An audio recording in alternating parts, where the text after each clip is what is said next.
Hello and welcome to this week's edition of the Squawka Talker podcast. The Premier League title race takes a little break this weekend as Liverpool and Manchester City face off again. Yes, they're at it again, but this time it is FA Cup semi-final action.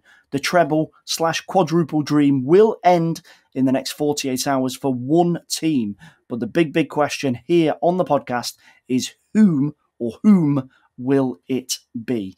In the other last four clash, it is Chelsea. They'll be looking to respond from their marathon in Madrid. They're taking on Crystal Palace at Wembley on Sunday, and the Blues find themselves in last chance saloon as Thomas Tuchel looks for at least one trophy this season.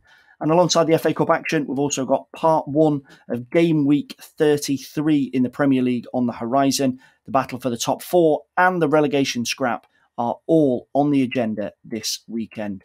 8 games in total under the preview microscope in part one as the final weeks of the campaign begin to take shape.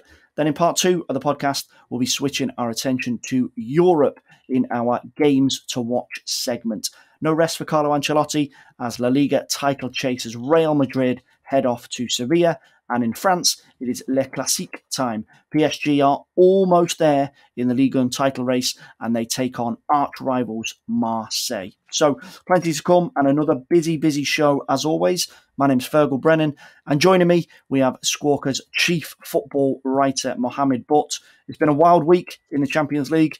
Have you got your breath back? No, not really. I mean, yeah, to be fair, yesterday was very much a more subdued kind of evening, allowing everyone to sort of, I mean, Tuesday was absolutely incredible. So Wednesday was just a bit more calm, a bit more relaxed. It was nice. It was like, okay, this is the European football we recognise. Tuesday was just absolutely, it was like, oh my God, I need to lie down. What's going on? But it's good. It's good. You've got the Europa League tonight as well. Should be some good ties still to come. So yeah, it's good stuff. European football is always fun. Wonderful. And alongside Mo to give his take on Everton abroad and the latest picture in Spain, we have La Liga journalist and, I have to say, a man who is so professional that he's on the podcast despite the fact we've caught him in the middle of moving house, Alan Feehley. Alan, stressful few days for you. Forget about the Champions League. You've got to move house. How are you doing? Yeah, not too bad. I'm not moving house until the summer, really. But yeah, it was great to be in Madrid for a few days to take in both Madrid, Chelsea on Tuesday night and Atletico Madrid on Wednesday night. Like Mo said, two very entertaining and phenomenal nights of football. Tuesday for the football itself, for the way the game was played, the back and forth, the different phases of play, the sense of occasion of the game. And then last night, of course, for the sheer chaos that ensued in the final 10 minutes of additional time where there was a brawl and an incredible atmosphere post-game, for sure. Something I've never really seen before, I think. But yeah, coming to you from Madrid. I'll be back in Seville later this evening. So looking forward in the meantime to chat a bit about Premier League football and also European football.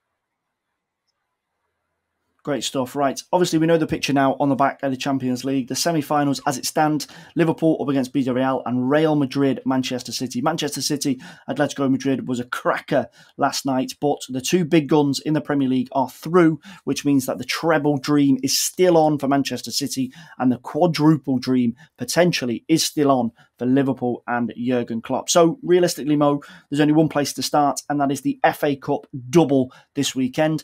Manchester City against Liverpool at Wembley. And despite brilliant Premier League clash between them last weekend, a 2-2 draw, fantastic. There was so much praise for both managers, the sets of players after the Premier League game last weekend and how they were so evenly matched that strangely, going into the FA Cup this weekend with both of them playing Champions League in midweek, we haven't really learnt that much because football is moving so fast at the minute.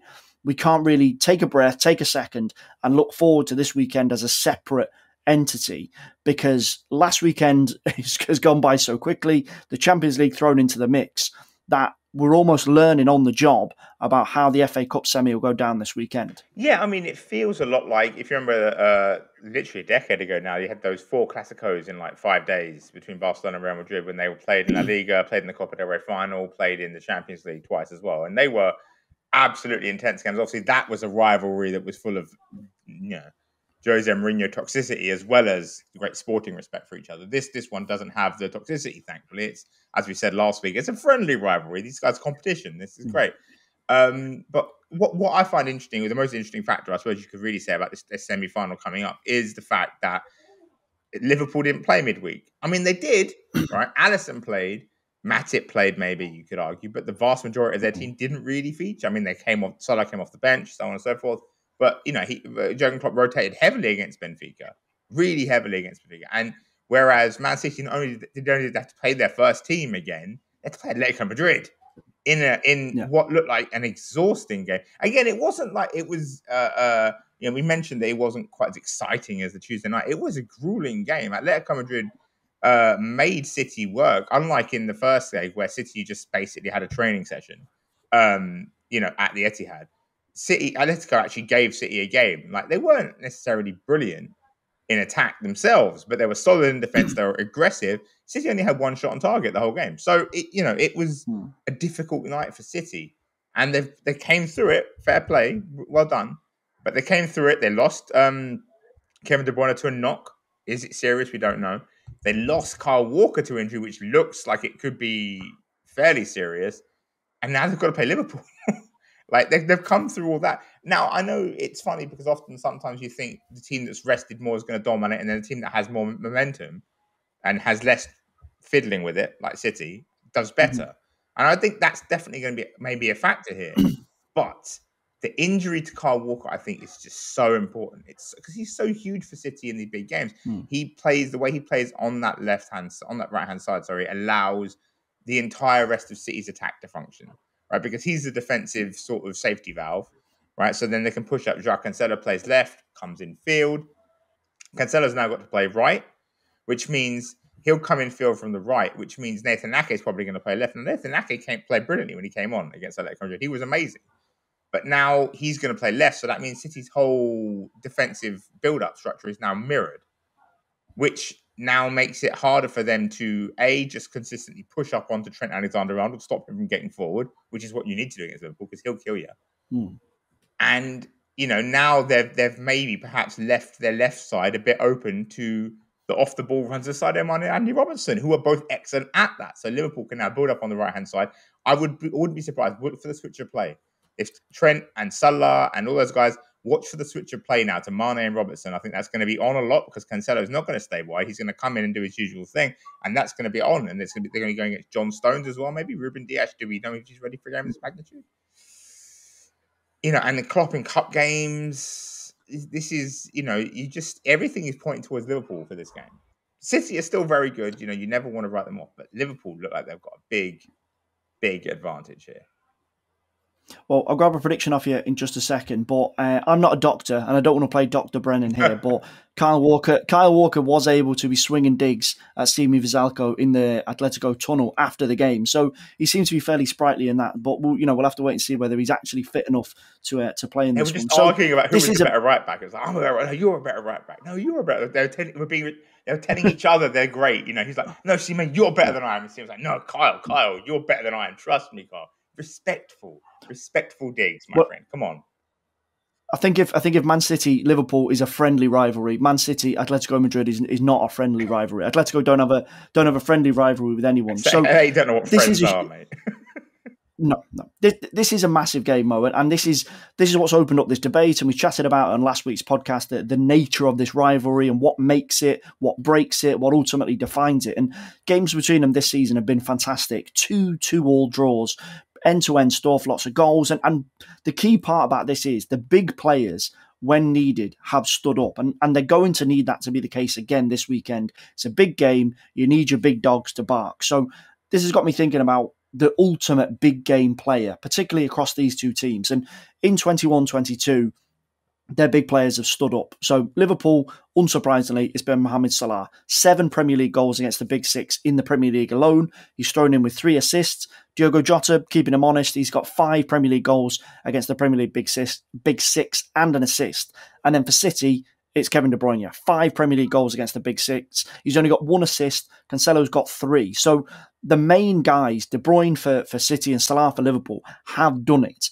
And they're arguably the dictionary definition of a big game player.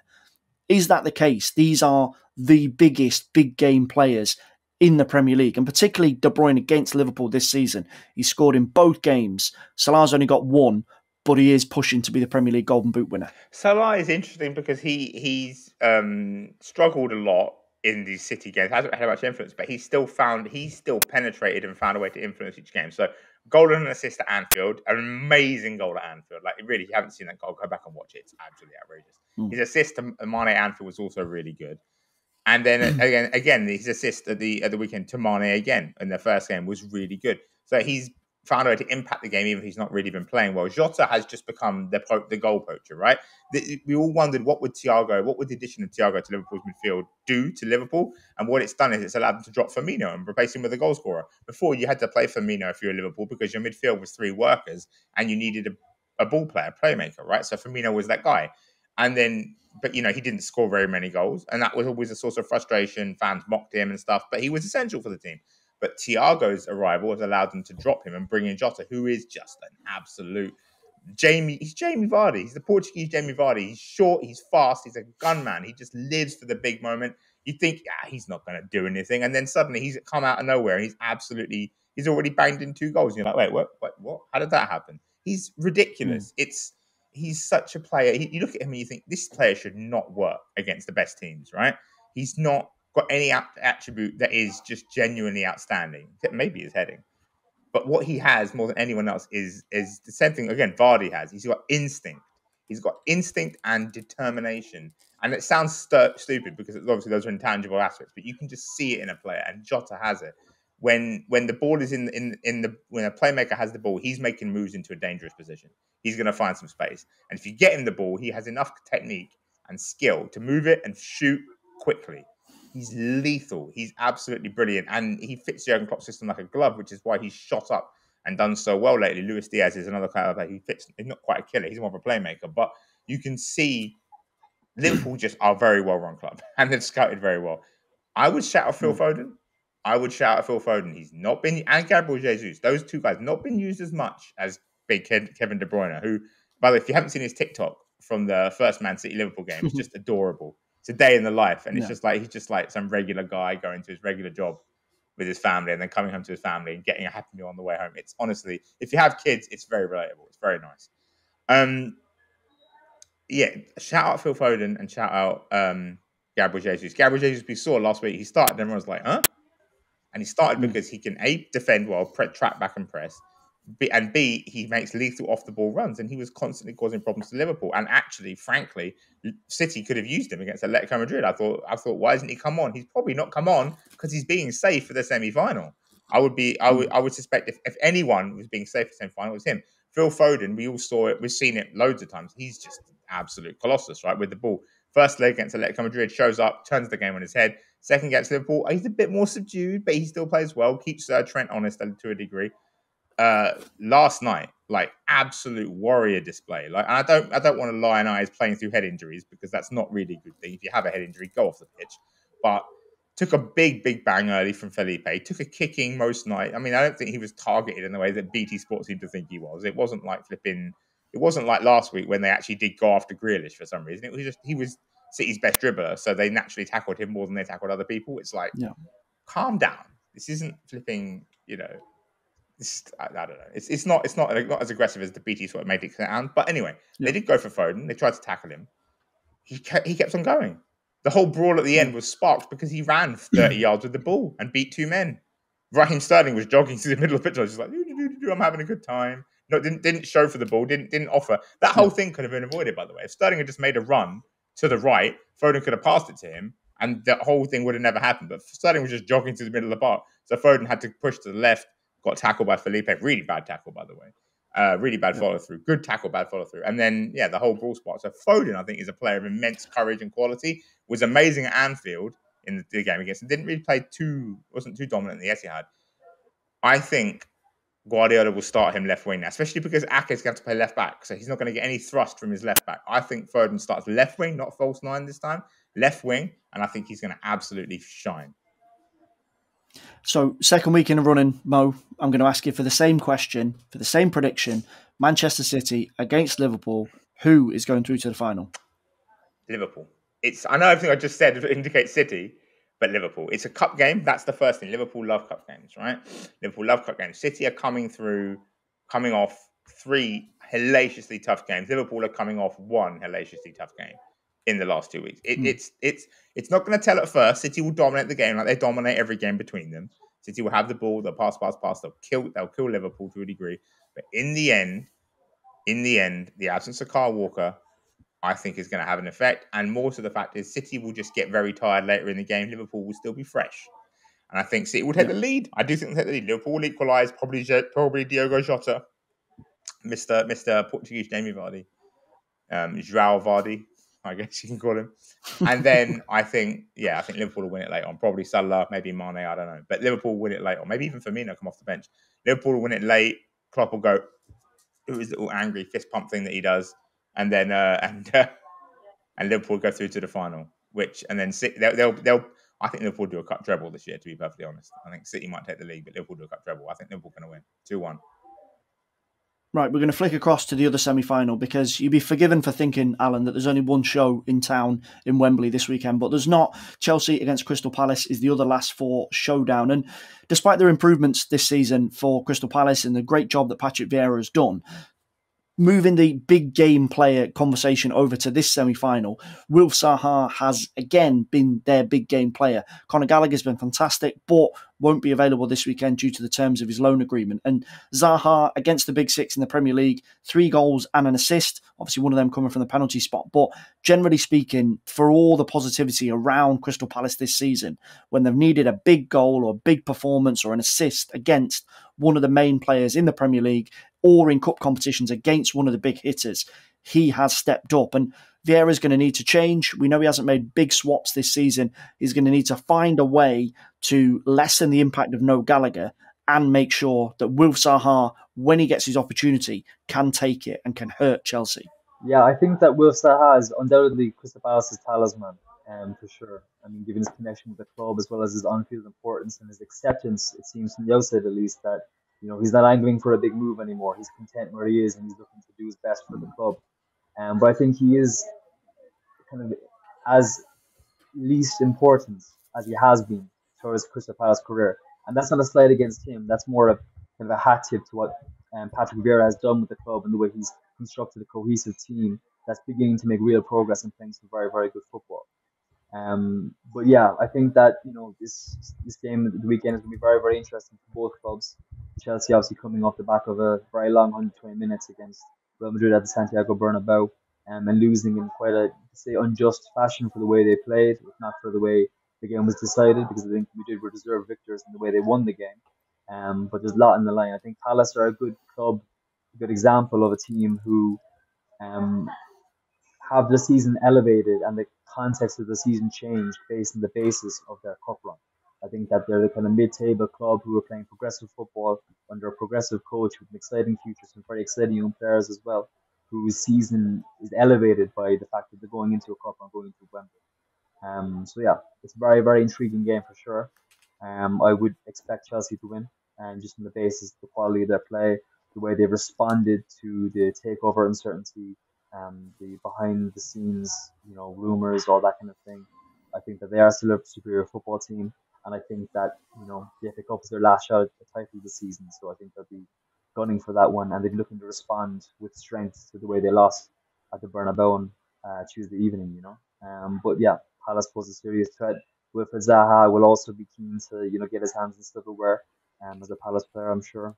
And Vieira will be looking to make his mark and claim another scalp by going up against Thomas Tuchel. So it's got all the ingredients for an intriguing fixture. Maybe not as glamorous or as high profile or as high stakes as the modern day Barca and Real Madrid, as Mo alluded to earlier, which is a very fair comparison. I think they're the 2 best teams in world football at the moment. But it's sure to be interesting, and I'll be glued to both games without a doubt.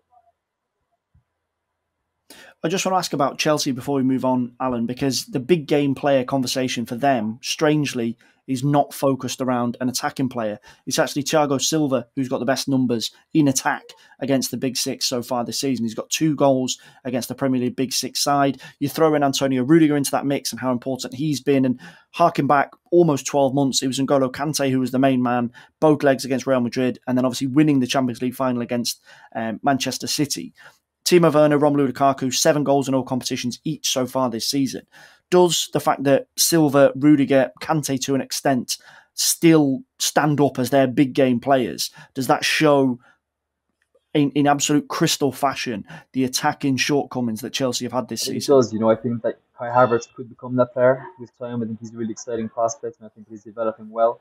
But the reality is, and the reason that Chelsea lost to Madrid on Tuesday night, in my opinion, was that Madrid have 2 players in Luka Modric and Karim Benzema and Thibaut Courtois, you could say, who are genuinely world class. They're in the elite of the elite. And Chelsea don't have any player of that caliber, in my opinion. They have players who could become that caliber, but nobody who's of that caliber. Romelu Lukaku was signed to be that man, but we all know it hasn't worked out. So yeah, I think that Chelsea's strength is that they're a phenomenal football team, a very cohesive unit with a clear idea, a better idea, and a better system than Real Madrid have. But their shortcoming is that they don't have that difference maker. And sometimes I think in the sharp edge of the European game, you need those players. I mean, we saw that on Tuesday night above all else, and we've seen it with Phil Foden coming on to decide games for Manchester City with his first touch practically. Sometimes, being a good football team isn't enough. You need to have the players who can make a difference. And Chelsea don't have an attacking presence like that. They only have players who could become that presence. Yeah, I was going to say, Kante surely is elite of elite, but then attacking players. Yeah, you're right. They don't have any one player who's like that. You're right. Should have been Lukaku, but... Yeah, but the less said about that, the better. Speaking as an Everton fan and a Manchester United fan, I'm sure you've got your own personal views on Romelu Lukaku. Right, we're going to switch over from FA Cup duty to the Premier League. Our tips on this end are Liverpool and Chelsea heading through to the final. Right, let's pick it up with the Premier League. And we're going to go, Alan, we're going to throw this across to you. Spurs against Brighton is the lunchtime kickoff on Saturday. And the interesting thing about Spurs, we discussed it on last week's show, is their front 3, which is absolutely flying. Dejan Kulusevski, Harry Kane and Son Heung-min. And with Spurs, there's always so much attention on Harry Kane. So I want to ask you about Son Heung-min. Brilliant performance at the weekend against Aston Villa, knocks himself in a hat-trick. But it's his 2-footed ability, his ambidextrous nature, or his ambipedatory. I've managed to just about master that word. His ambipedatory, which means knocking in goals off both feet. Last weekend was a perfect example. 2 goals off his left and 1 goal off his right. And we've got some great stats that have come through from Opta. Based on the last couple of seasons, he really is fantastic. Left, right, he can go one way, he can go the other. From 280 shots taken, 59.8% have gone with his right foot, 36.4% with his left foot. The rest of them coming from headers. That is a really, really neat split down the middle. And the Villa game demonstrated this, that it's so useful to Spurs because Kulusevski is a bit of a throwback. He likes to get the ball and burst past the fullback. Harry Kane likes to drop deep. We know predominantly he is right-footed. But because Son can go either side past the defender and can shoot off either foot, he's absolutely deadly. Yeah, absolutely. He reminds me of Ousmane Dembele in certain ways. I mean, obviously they're very different players, but Ousmane is literally completely ambidextrous in his feet. Like, I think it's almost a perfect split in the goals he scored for Barcelona between his right foot and his left foot. And it's something that's invaluable because it creates such panic and uncertainty amongst defenders because, as you mentioned, they don't know which way they're going to go. And I think Son is of that same kind of, quality. I think that he's a fantastic footballer. I think he's underrated, actually, to be honest with you, because he strikes me as a kind of highly competent, highly functional footballer who maybe isn't in that top tier where they're getting linked like Sadio Mane and Mo Salah to Barcelona and Real Madrid. I think that he's probably a step below that, but he is a highly functional and deadly forward, and I think it's long been the case with this Spurs team where you have him and Harry Kane who have the ability to score such incredible goals and score such incredible volume of goals and work together in a certain way that it lends a real kind of almost a dagger in their attack, And I think that attack has been kind of harnessed well by Antonio Conte since he's come in. I think he's really made a clear impact, and I would argue that his appointment could be the decisive moment in the top four race, alongside perhaps United's decision to go with Ralph Ragnick, and I'm sure that Mo's thoughts on this, as well as Arteta's decision to let Aubameyang go and not bring in a top level centre forward, despite possibly being able to during the January transfer window. So yeah, I can only see Spurs win at the weekend. I think that they're a good bet for the top four. To be honest with you, I think that Conte has done a very, very good job since they've come in. They're clearly a Conte team, and that's coinciding with a very good moment for both Son and Harry Kane and the rest of the Spurs attack. So yeah, I back them this weekend, and I'm impressed by the way Conte has dealt with the situation. Yeah, it was quite toxic when he came into it. Yeah, quick thing on Son. Just one thing quickly. I think, I think if he wasn't Korean, I think he would be regarded as world class, and I think he would have gotten a move to Real Madrid or Barcelona or some massive club. If you look at the way he scores goals, like you said, like Dembele, off either foot, he runs off the ball, he takes his chances clinically, he absolutely shows no fear of big games with big opponents, and he's lethal, and he works hard defensively as well, and pressing as well. He's literally everything big clubs want in a player. And I can only think of the fact that either Daniel Levy is the greatest man at keeping people off his players, which, I guess we saw to a degree in the summer. He kind of is quite good at that. Or it's just that they don't regard him with enough respect because he's Korean. He's so good. He's so good. He absolutely could play for literally the best teams in the world. And he wouldn't look out of place. If you look at how good and how consistent he is. Imagine him at Liverpool. It scores 30 a season. Do you know what I mean? Like, he's ridiculously good. The fact that he gets better when Kane plays well shows that he plays better with better players. I think, just to shout out Heung-min Son, because I just think he is, again, not to echo my Bruno Fernandes shout from last week, but he is underrated, despite the fact that he's obviously, everyone rates him. He's great, but I think he's actually underrated. And that's a real thing. Sorry, that's a real thing. I think that clubs and the media and just the general public don't rate certain players because of the countries they come from. I mean, there's a famous story that I think it was Barcelona turned down the chance to sign Alphonso Davies because he's Canadian. They're kind of saying Canada's a football backwater. And it's very short-sighted because there is jewels in, less glamorous countries. And I think that perception is changing slightly, but I think Asian countries, Korea are still quite underrated, I think, in terms of, football scouting and recruitment. Yeah. Quickly before we move on to United, you're going for a Spurs win against Brighton. Alan, give us a score prediction. I think 3-1.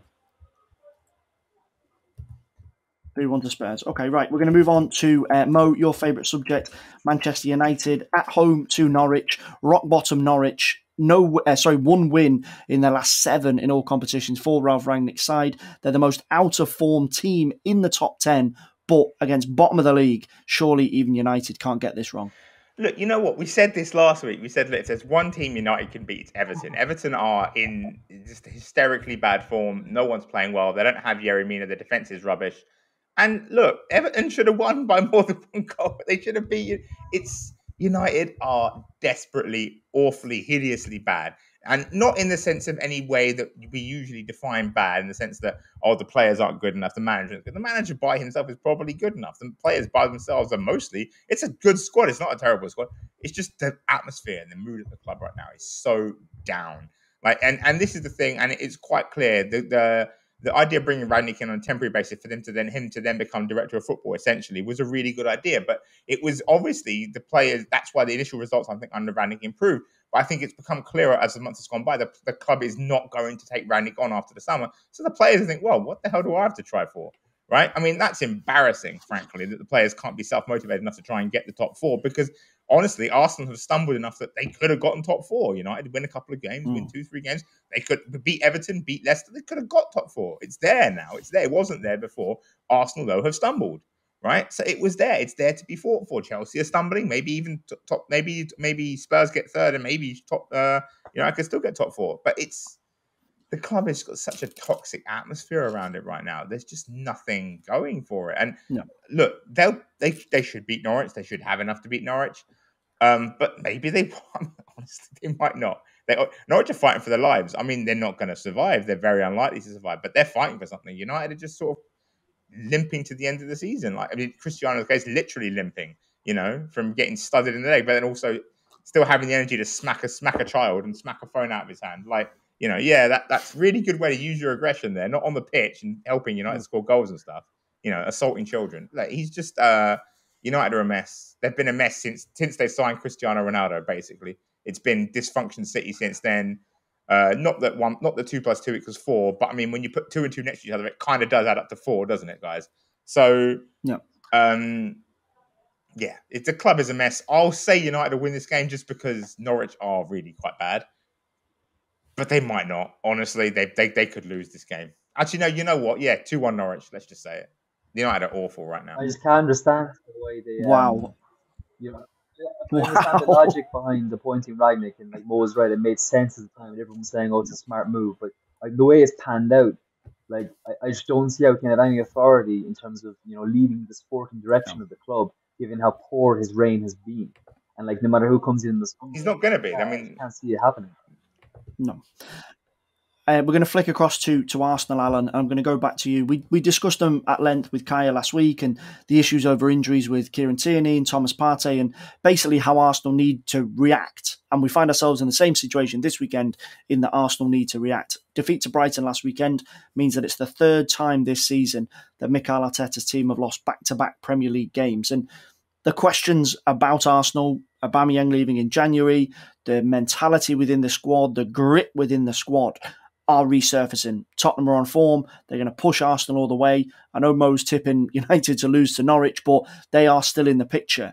Arsenal need to react. And one of the stats that's really interesting this weekend is that Arsenal have only come back from a losing position in the Premier League once in 2022. Now, some of that is because they've been out in front, but generally speaking, when a question has been asked of them, they've been found wanting. Is that going to be the case this weekend?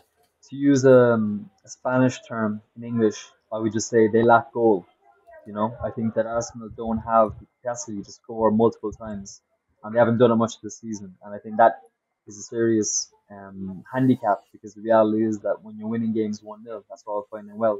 If you're built on defensive structure and solidity.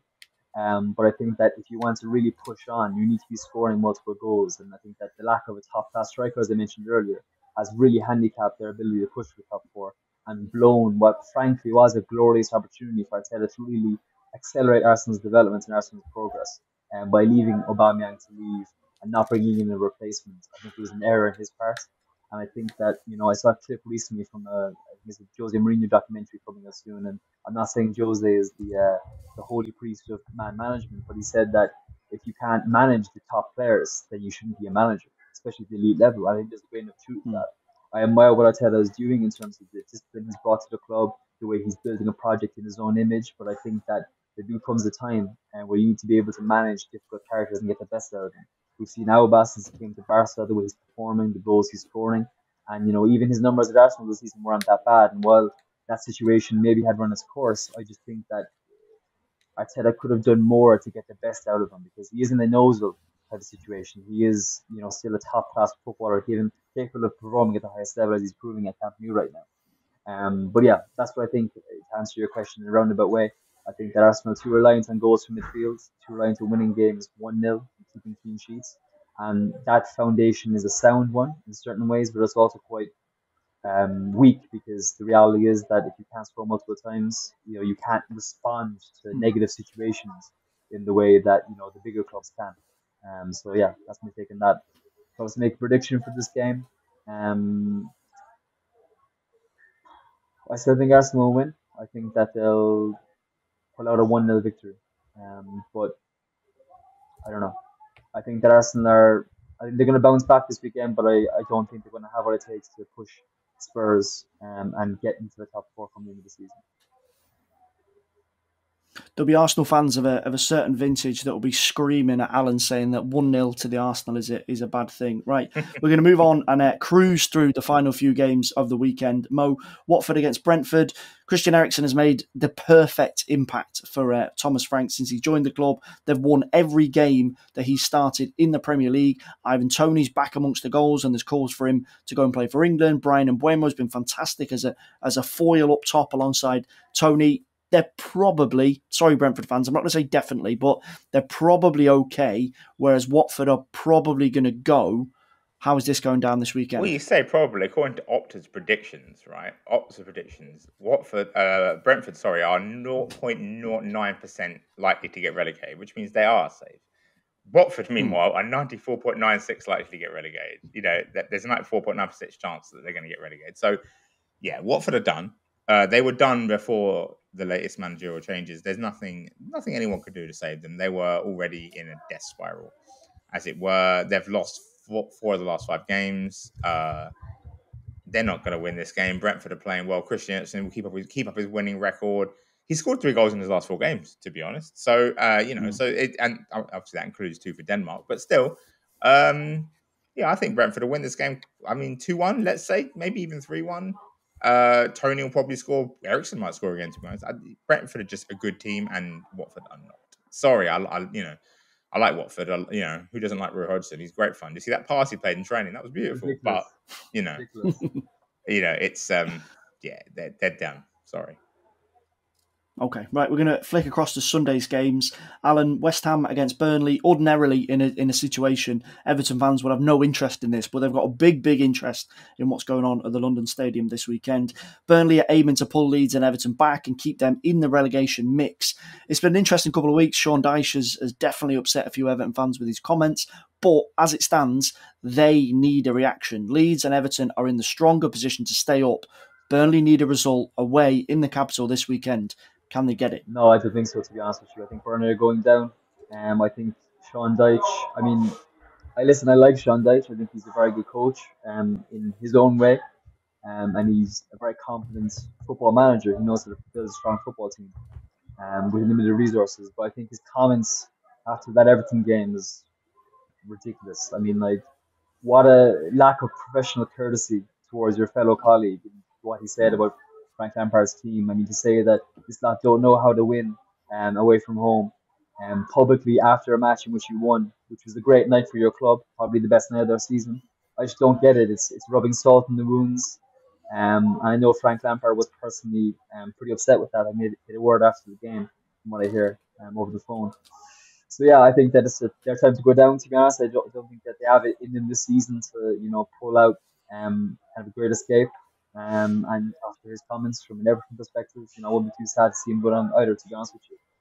And yeah, I think West Ham, obviously their focus primarily, first and foremost, is on Thursday evening, and I think that or this evening, sorry, and I think that that result can have a big influence in the game. I think that if they were to beat Lyon today and secure passage to the semi-finals of the Europa League, I would be very, very confident to get their 3 points come Sunday, because I'm a big believer that momentum is a more powerful thing in football than rest. And I think that by coming through tough occasions, European nights away from home in France, I saw the West Ham fans and the West Ham players at Seville last month, and they were really living every moment like it was a dream for them. I think it's a massive factor, and I think that if they would go to secure passage tonight against Lyon, obviously it's going to be a difficult task for them given the way the first leg went. I think that if come into Sunday's game in a high, the crowd would be up for it, and I'd be very confident securing a passage against what in my opinion is a pretty weak Burnley side. Quick thing on Dyche. So give us a score. Quick thing on Dyche, though. It's fine to say what he said, but say it privately. Don't say it. Say it publicly was a bit in poor taste. No. And it's funny because everyone compares him to Diego Simeone, right? He's England's Diego Simeone, and obviously tactically you can see where that is. But you've never heard Simeone say that about any team. He speaks of every opponent with the utmost respect, even opponents that talk down to him necessarily. He speaks of them with the utmost respect. So that's the one thing I think is just notable. Is because obviously he is tactically very similar to Simeone. It's very simple. It's very suffering. It's lots of we're gonna win, but you're gonna hate it until we do. And but you've never heard Simeone say that about opponents. Never. He's so respectful of every opponent. And I love Sean Dyche. I think he's great. But that was a bit. It was funny. Don't get me wrong. I laughed. It was funny. But it's true. It was true. You shouldn't really be saying that publicly. You're a manager. Leave that to the pundits and leave that to the fans. You should not be saying that, but anyway. Yeah, I think you read about Simeone because Simeone gets such a bad rap from so many sectors of the English press, specifically painting him as this bad guy. And yeah, he is acquainted with the dark arts. He's a hard man. He's schooled in that Argentinian school of football. But you're right, he's conducts himself with the utmost respect for his opponents. He never talks about the referee. He never talks about external factors, the length of the grass, the pitch, nothing like that. He's completely focused on him and his team. And I think that he gets a bad rap from many sectors of the press. And yeah, I agree. I think that what Dyche said was accurate at that time. To be honest with you, I think a lot of Evertonians would agree with him what he said. But just saying it about federal professionalism, very poor taste in my opinion. And yeah, sorry, I didn't give you a score there for it, but I think that if West Ham win, and I think they will win tonight, then I think they'll win the game 2-0. Okay, right. We're going to flick on to the final game of the weekend. The final game is Sunday afternoon, Mo. Newcastle up against Leicester. Newcastle are probably in that block of teams that are safe. They don't want to say it, but they are safe. Leicester in a really odd situation because all this talk of games in hand, Leicester have kind of been forgotten because they don't really have an awful lot to play for. But as it stands, they're in ninth and they've got 3 games in hand on Wolves, which is crazy at this stage of the season.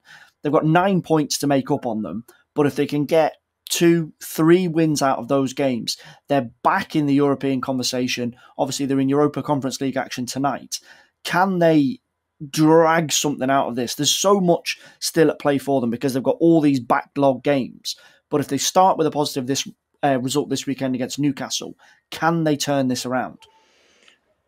Yeah, I mean, yeah, sure. There's no reason why. I mean, I thought they would really suffer and lose last weekend off the back of Europa League action, but they just seemed to be emboldened by it, right? They played really well. So yeah, I mean, it's entirely plausible. 8th place would that be a because obviously because one of City and Liverpool in the FA Cup final, so then the 7th place is going to get European football again, and Man United are in 7th place right now and are just free fall.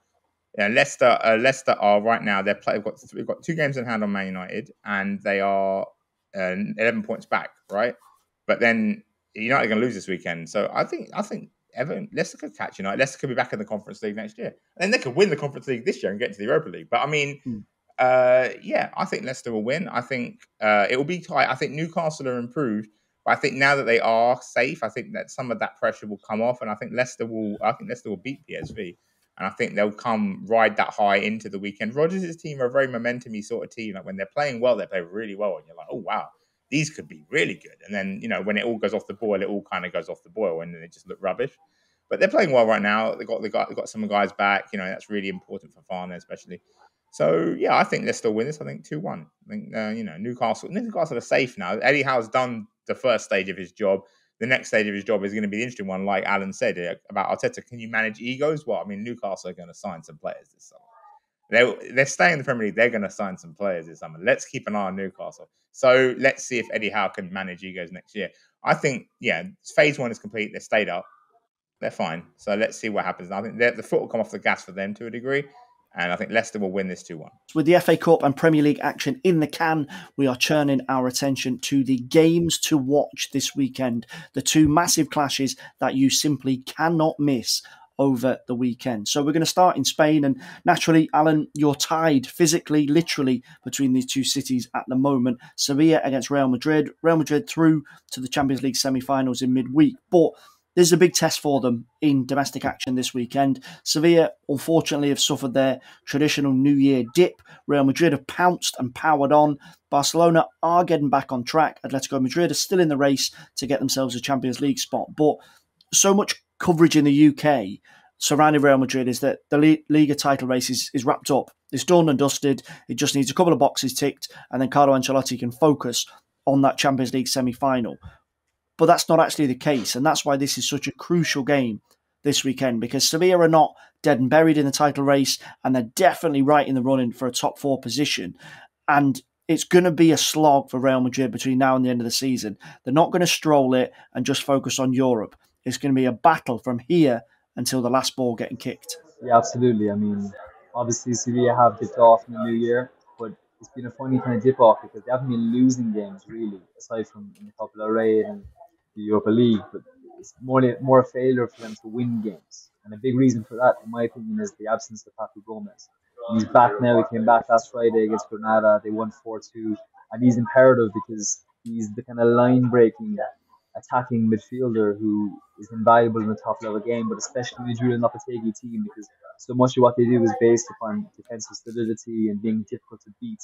And he doesn't give the forwards and the attacking players a whole lot of freedom. And there isn't a top class center forward at the club.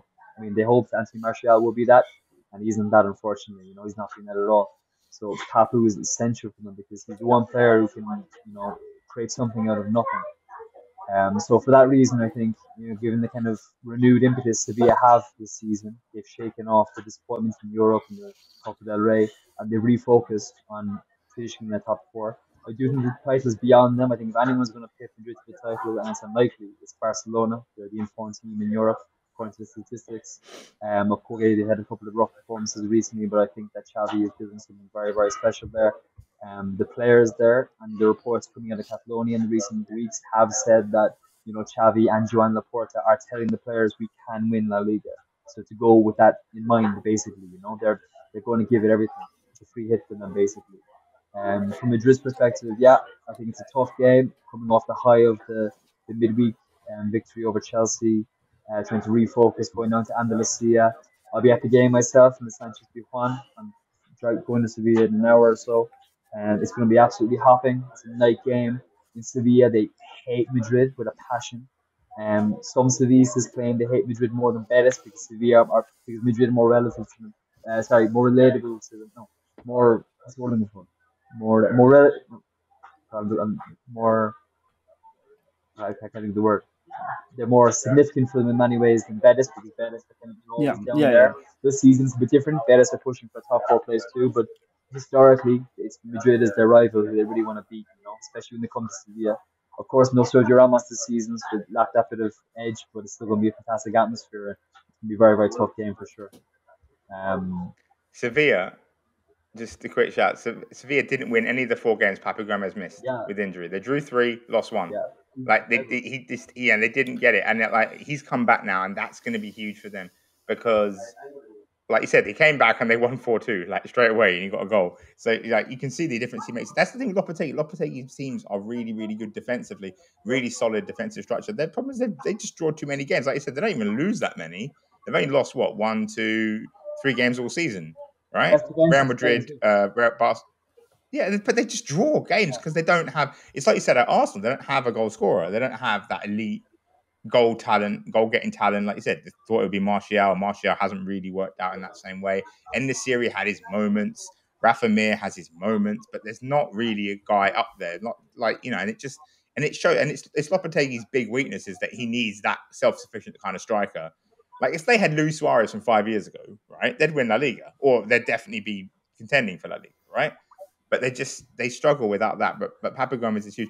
I agree. I think Sevilla might really actually pull off a surprise in this game because I think I just think Madrid, they've just had this big win. They're going to be a bit like okay, we did our comeback now, and after the comeback, there's always a come down, right? After the high, there's always a low, and I think they're going to go in a little bit steepy, like you said. And by the way, if you've never watched Sevilla in a night game, especially against Real Madrid, do yourself a favor and tune in. The atmosphere is going to be amazing. Absolutely. Like, I mean, Alan's going to need to take the day off on Monday, right? Because his ears are going to be ringing the whole day. You wait and see the Sanchez Pizjuan and a night game against one of the big 2, Barca or Real Madrid, or Betis, obviously, is the greatest thing I think in Europe. I can't imagine anything like it in Europe. Oh, honestly, like it's South America level. Of that kind of atmosphere. They call it it's honestly amazing. They call it La Bombonera. It's the closest thing to Boca Juniors you could say in Europe, in my opinion. The Sanchez Pizjuan on a European night, given the Argentinian connection. And yeah, you're spot on, Mo. We talk about the lack of a top class striker. I mean, and Naziri is a streaky kind of player. He had a proper patch for a while, but he's not the kind of player who deliver week in, week out.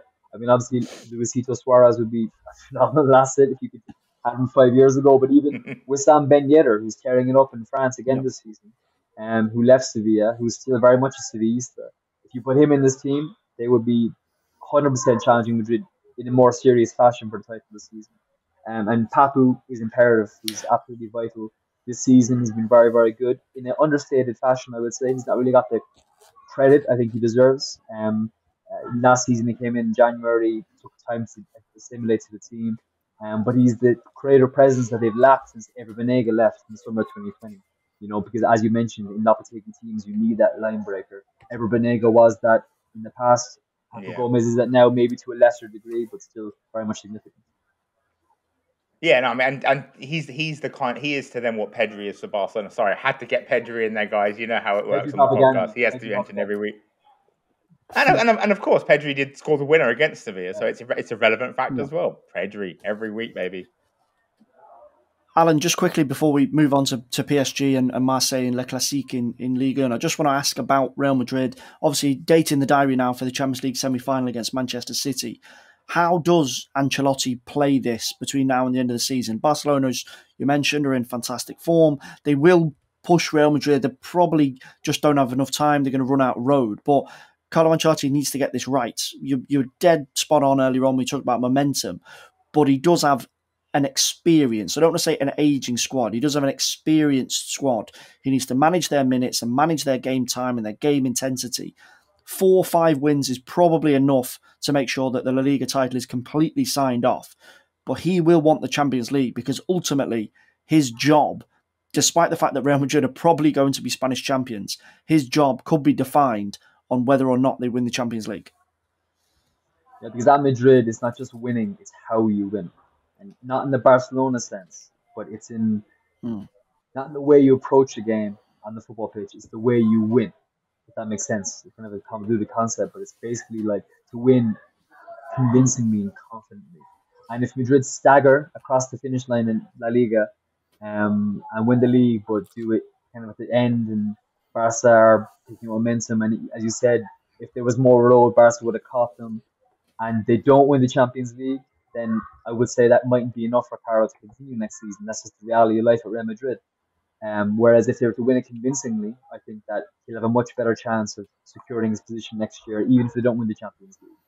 Obviously, they win the Champions League, he'll probably stay on, you'd imagine. But I think that there's signs he's beginning to realise how to rotate at the juncture of the season. He been criticised at the beginning of the season for not rotating his team, playing the same 11 week in, week out, with the only alternative being the wide right position, whether it's Marco Asensio, Lucas Vasquez, Rodrigo, or now Fede Valverde. Where at the moment, I think he's beginning to learn that, you know, you need to be able to flood more players more quickly. Because, for instance, Eduardo Camavinga will remain a substitute for now. He said that after the game on Tuesday, but I thought he changed the game when he came out against Chelsea. I thought he was superb. And he's a really exciting player and also a really exciting character. His head is on his shoulders. He's learning Castellano. And he's very much committed to making a success of his time at Real Madrid. Fede Valverde, I was shocked watching him live. His pace and power, I really was surprised by it. He's very dynamic. He carries himself so well. He gets across the ground so quickly. I think he's becoming more and more important. And I mean, we saw Carleto take off Casemiro and Toni Kroos relatively early on in that game on Tuesday night. Neither player was very content about it. They were both quite visibly displeased, actually. But I think that they were big calls by Carlo and they worked. And I think that if push comes to shove, he'll make tough decisions. I mean, Carlo's a gentleman, one of the most personal men in football, I would argue, but he's also a competitor, and he's not going to be afraid to make big calls if he risks upsetting some of the more seasoned pros in that dressing room. Right, we are going to wrap up on the final game of the weekend on this big ticket weekend, Mo, and it's Le Classique in France. PSG against Marseille, first against second, but in reality, it's first against second in name only. PSG are home and dry in the title race. If they beat Marseille at home this weekend, they're 15 points clear with just 16 to play for, meaning that if they go to Angers next week and win, then the box will be ticked and Lionel Messi will have himself a Liga title. But it just feels like they're limping over the line. They're dragging themselves over the line. Neymar, Kylian Mbappe have been tearing it to bits since they got knocked out of the Champions League by Real Madrid. 6 goals each in 3 Ligue 1 games. But it kind of feels like it means nothing. PSG were always going to get the Ligue 1 title back this season. It's all about the Champions League. And everything now is just focused on this summer. What happens with Mbappe, what happens with Messi, and what happens with PSG. And that's a little bit sad because this is a hell of a derby between these two teams. The fans really dislike each other and it's been a cracker over the seasons. But you get the sense that this weekend is going to be a bit of a dud because really all PSG care about is what happens this summer. Yeah, I mean, look, it's a strange situation to be in the Classique, right? Because, so much of PSG season lost meaning when they got knocked out of the Champions League because they defined themselves by being able to try and challenge to win that competition, right? Especially with the summer they had, the greatest transfer window ever. With Ramos has barely played. Donnarumma's been okay, I guess, like not really been amazing. And was at fault for the Champions League elimination, hilariously enough. Nuno Mendes has been okay, not been great. Messi's come into it finally, starting to look like himself, but it's not in the way everyone wanted. There's not the goals because he's playing a playmaker role. So Mbappe and Neymar score all the goals. I mean, look, again, in the last 2 games, you mentioned the form. Neymar has 2 goals against Lorient and a hat-trick against Clermont, right? Kylian Mbappe has 2 goals against Lorient and a hat-trick against Clermont. But Messi has a hat-trick of assists against Clermont, and he also had a hat-trick of assists earlier in the season as well against St Etienne, the first player to do it twice in a season. He's the playmaker in that team. It's people wanted him to come in and be the goal-scoring machine that he was at Barcelona. But what people didn't realize is that at Barcelona, when he played with 2 forwards like this, it was 2015-16, he didn't score as many goals. He still scored a lot of goals, but he was a playmaker more than that. And 2016-17, same thing, playing with Suarez and Neymar in fire form. He was playmaking. He was dropping deep. He was being the instigator, the number 10. And he's done that for PSG, which is not as sexy as Messi coming in and scoring 30 goals, right? He's had some bad luck. He's hit the post like about 10 times or whatever it is. But, the whole idea of this front three was that they were going to dominate football. And then not only did they not do that, but they've not really dominated anything. I mean, they've dominated Liga, of course, but then in the way everyone knew they were going to dominate Liga, not in spectacular form. It's just everything's very underwhelming. Neymar really, until the last 2 weeks, has been kind of poor this season. Mbappe's played amazing all season, right? Messi's been good, but not great. And when you sign the best player in the world, you want great. You saw the fanfare. I mean, I mentioned, actually, to be fair, Sevilla is the best atmosphere in Europe. It probably is, but like Marseille at the Velodrome against a big rival, that's pretty raucous as well. To be fair, shout out to Marseille fans. I mean, like, they cross the line sometimes as well. They get a bit too far. But, this is what's going to be interesting about this. What's annoying about this almost is that it's not at the Velodrome. It's at the Parc des Princes, because PSG haven't lost a home game in Liga for a year. They lost 2 home games in that time. One was on penalties in the Coupe de France against Nantes, and one was obviously against Man City in the Champions League last year. They haven't lost at home since losing to Nice last year. So that's the shame. That's the shame of this game, is that it's in Paris. If it was in Marseille, it would be so much more saucy, let's say. Do you know what I mean? It would be so much more, oh, here we go. Could something actually happen? I mean, the early game of the season ended 0-0. But, with everything going on right now, all the way that Payet is playing lately, the goal he's scoring, it would be so much more fun. I think as it is, Marseille will probably fight. I think Dimitri Payet will want to make a statement, about how good he still is and whatnot. And PSG had to kind of limp into the summer, like you said, almost, not really looking like. I mean, the project has failed spectacularly within the space of a year, which is quite amazing. And they're probably going to lose Mbappe. But if it had gone well, they might have been able to convince Mbappe to stay. You know what I mean? If it had gone really well playing with Messi and everything. But Neymar's barely been there. Messi's not been quite himself. Mbappe has elevated himself playing with Messi. And if footballing wise, if we're being honest, he should stay and play with Messi. But he wants to grow his reputation as well, and he wants to grow his ability to dominate the world stage and the world conversation, which involves going to Real Madrid. If you want to do that, you go to Real Madrid. That's the best club in the world, along with Man United, to dominate the global conversation. And Man United right now are just horrendous. So no one's going there. So you go to Real Madrid. You want to dominate the world conversation, you go there. Look at the noise Karim Benzema's making, look at what he's making. Mbappe is performing as well as those guys too, plus more. He's ridiculous. So yeah, he's going to go. PSG going to have the heart cut out of their project. I don't know what they're going to do in the summer. Anyway, I think they'll have enough to win this game, because those 3 are all in such great form. Let's say 2-1, 3-1. Let's say 3-1. Let's say a late Mbappe goal. Mbappe probably set up Neymar. Maybe Messi. You know what? Actually, they're all going to score. All 3 of them are going to score. It's going to be 3-1 PSG. All 3 of them are going to score for once in their lives. And well, not for once. I mean, they did it 2 weeks ago. But, all 3 of them are going to score. And PSG will win. And it'll be like, yeah, nice. And then Mbappe will leave in the summer. Messi will be like, I want to go back to Barcelona, but I can't because of the contract. And it'll just be miserable. And PSG will be miserable. And people that like sports washing will be happy. Indeed. And I think we can all say, Mo, don't cry any tears over PSG. Certainly don't lose any sleep over them. But we are going to call it a day for today's edition of the Squawka Talker podcast. As always, Alan, Mo, thanks for your time. My pleasure. Thank you, Feargal. Great stuff indeed. We'll be back here on the Talker next weekend talking Premier League predictions once again and digging deep into another massive Premier League / European football talking point. Don't forget to hit subscribe and you can get access to the brand new show as soon as it is ready. Thanks for listening and we'll speak to you very, very soon.